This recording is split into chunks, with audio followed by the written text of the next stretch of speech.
We're at Premier Diagnostic Center, and we're here to find out the latest technology on nuclear medicine. PET CT scans, what are they? I'm with Dr. Sutcliffe, and the big question for me is, who needs a PET scan, and why do we need one?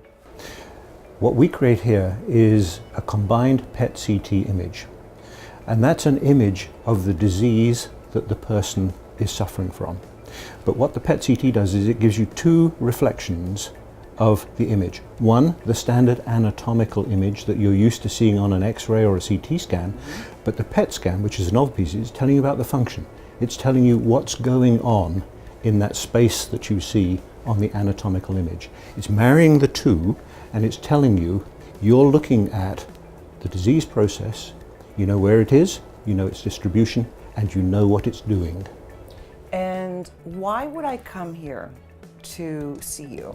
So there are certain diseases, cancer would be a very obvious one.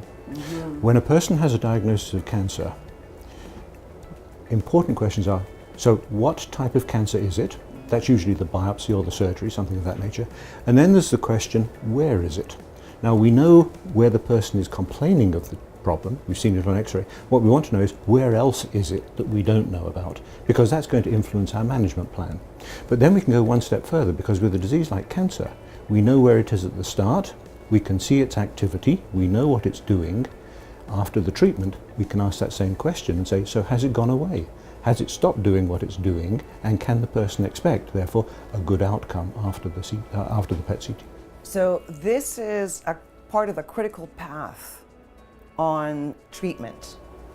It's a fundamental piece of management because it's giving the physician the information about what, where, how much, and what's the function.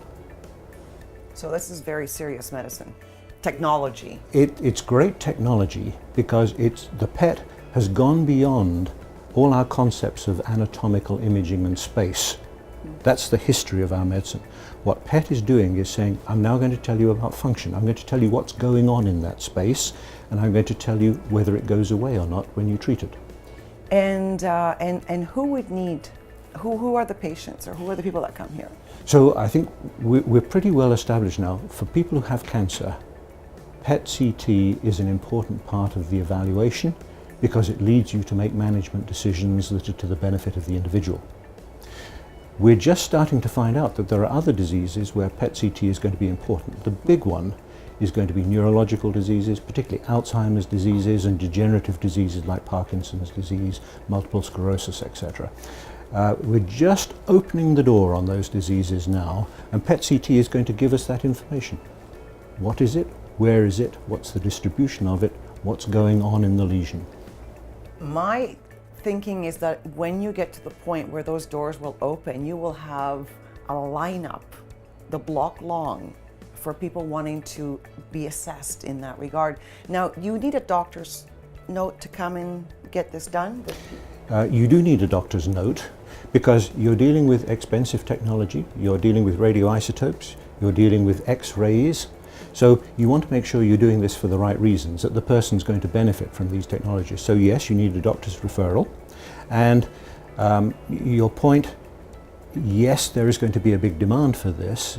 The question that we're all going to have to satisfy is, where is the capacity to meet that?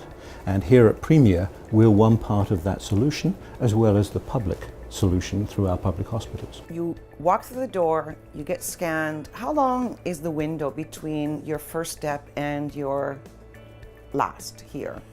So walking in the door, we administer the isotope for the scan. There's a time for the uptake, which is an hour or so.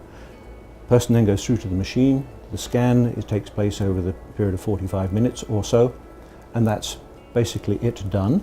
We have the image, which we'll show you in a few minutes, and we then read that image, send the report to the doctor who's looking after the patient, and they exercise the right management in conjunction with the patient. So your steps, your whole sense of being here is to get to the image point. That's right. And then the doctor takes back. That's right. We're making the assumption the doctor's asked this because he wants the answer. We'll provide him with the answer. We'll provide the information that says the answer to your question is as follows. The management is now over to you.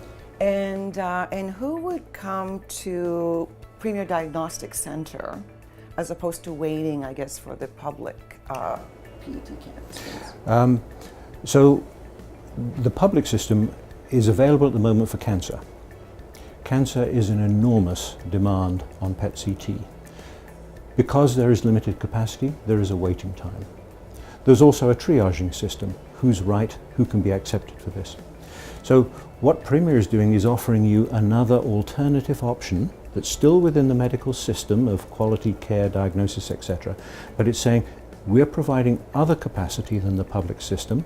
You can access this, it gives you more rapid access, it provides the information to your doctor in the time they want to make the decisions, etc. And where we're trying to go now with Premier and the public system is to say, we all know we need this access. How does the system work together to give us this information that patients need for their management? And as a layperson, one thing I seem to understand is that in cancer treatment, it's time is of the essence. And I think the truth of that situation is that whether it's you or I who goes to your doctor and the doctor said, well, you have cancer, you want to know immediately what someone's going to be doing about it. If I were to say to you, well, I can get some more information in about 2 months and then maybe we can talk about treatment, you aren't going to be satisfied with that. Now, whether it makes a difference or not, we can put to one side. The fact is, you want the answers now, and you want someone working on it now. Your nerves alone. That's right. You'd lose all that sleep. Absolutely. Right? And well, I am very curious to see the facility. And so this is one thing to make clear. This is not something you can just do to see if you have cancer. This is something that has to come from the doctor to... Right. So right now, you actually have to be referred by a doctor. You have to have a diagnosis, and there has to be a reason to ask the question, would a PET-CT scan give you that answer?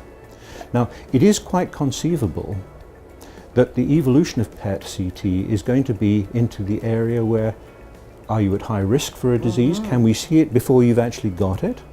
Or you actually have a lifestyle characteristics or behaviors that predispose you to this. Can we find out who's got it earlier and earlier?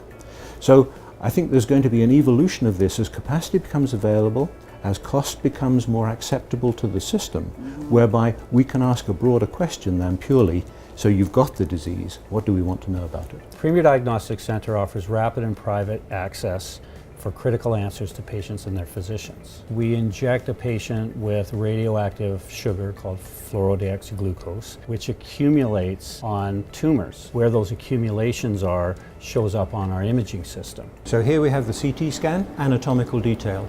Here the PET scan, uptake of glucose in tumor, including places we don't even know about. The fusion of the two images, the anatomical distribution of the tumor, the uptake of the tumor based on glucose. Very impressive technology. What's the best way to find you?